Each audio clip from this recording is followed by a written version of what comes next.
For those of you that only think racism exists in the U.S., this story comes out of Quebec, Canada. Gatineau, to be exact. Is this your car? Black man says police punched, kicked, slammed him to the ground after seeing him enter his father's BMW. May 17, 2024. A black Canadian man spoke out about a recent encounter with police in which he said he was violently arrested after they saw him entering his father's BMW.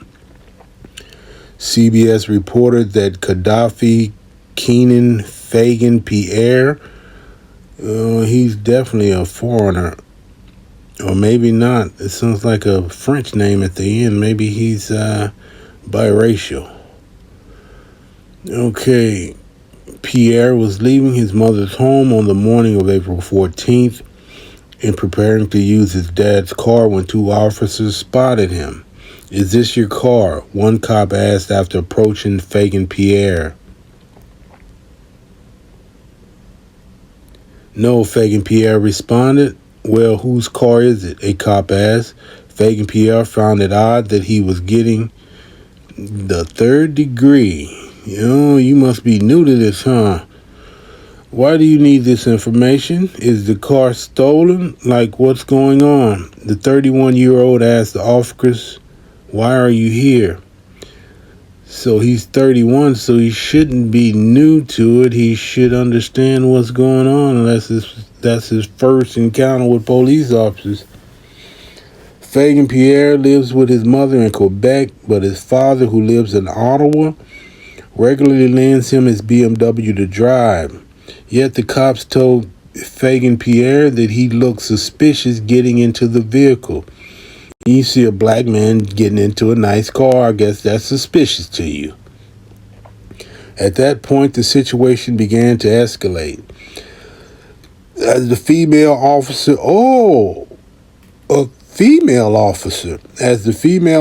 walked towards the home's front door, Fagan followed behind but was stopped by the male cop. Fagan Pierre said the male officer grabbed his arm, slammed him against the garage, punched him in the back of his head, and kicked his leg.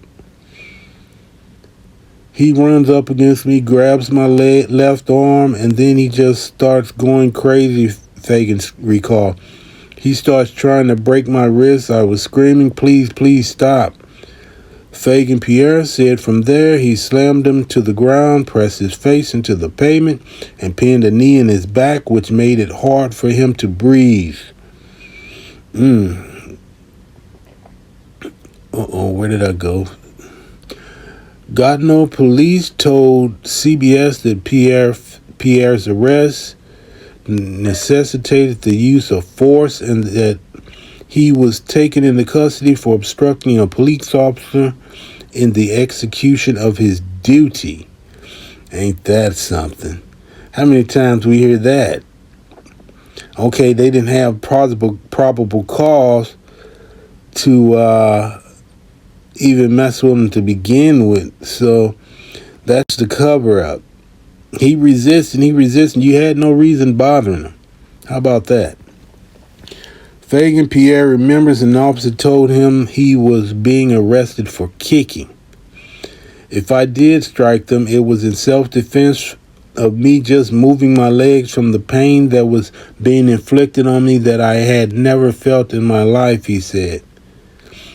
Fagan Pierre's mother, Diane Pierre, also witnessed part of the arrest in which she saw her son being slammed to the ground. She said she heard the commotion from inside her home. After she went outside and saw her son being detained, she tried to tell officers that the car belonged to his father, but it didn't stop the arrest. Even right there, you know the car is, well, not his, but he's allowed to drive it. The whole thing should have stopped right there, but they continued on with it and continued to arrest him under false circumstances.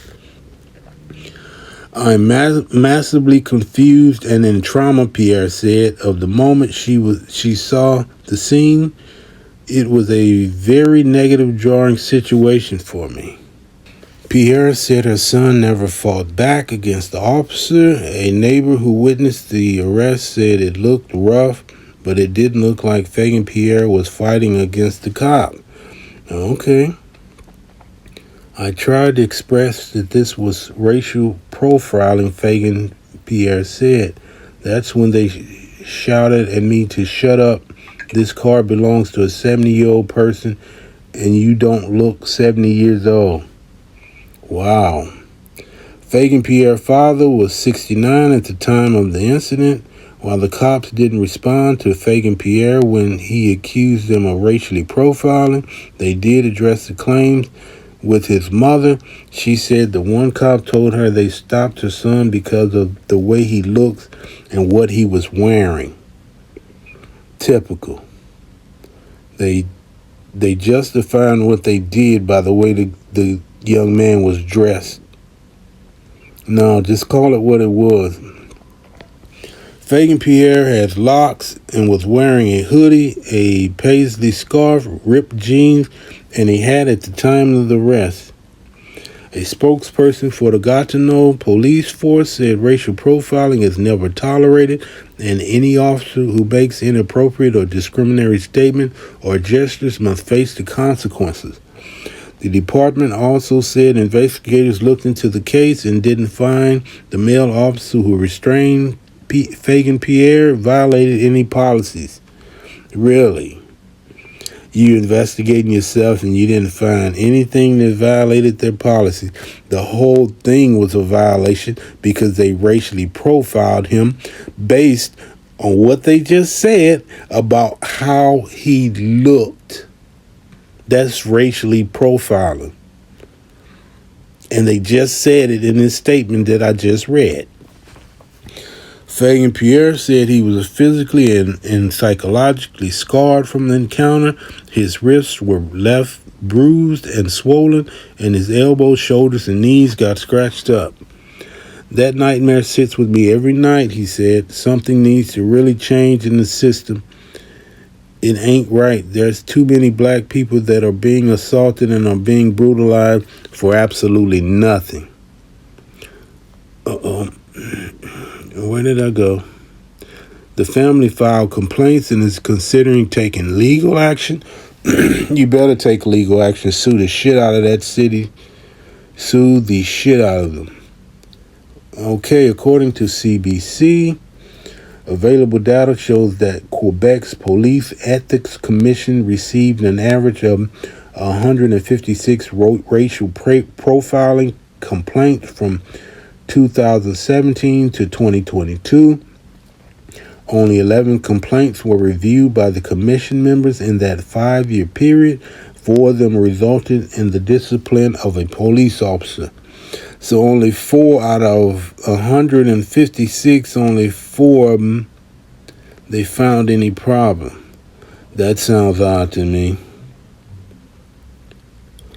All right. Typical story, but I just want to speak on this because a lot of people are under the illusion that Canada doesn't have any racism. And I'm here to tell you, it might be even worse in the U.S., but it's there. It's there. Every now and then we get these stories, like this story right here, the cops justifying what they did. It's just amazing to me. All right, I'm going to drop this down here. Let me know what you think in the comments, and I'll see you on the next one. Hopefully they will get them a lawyer. They should lawyer up and pursue this. You know, that's the only way it's going to change. If you do nothing and let it continue happening, it won't stop.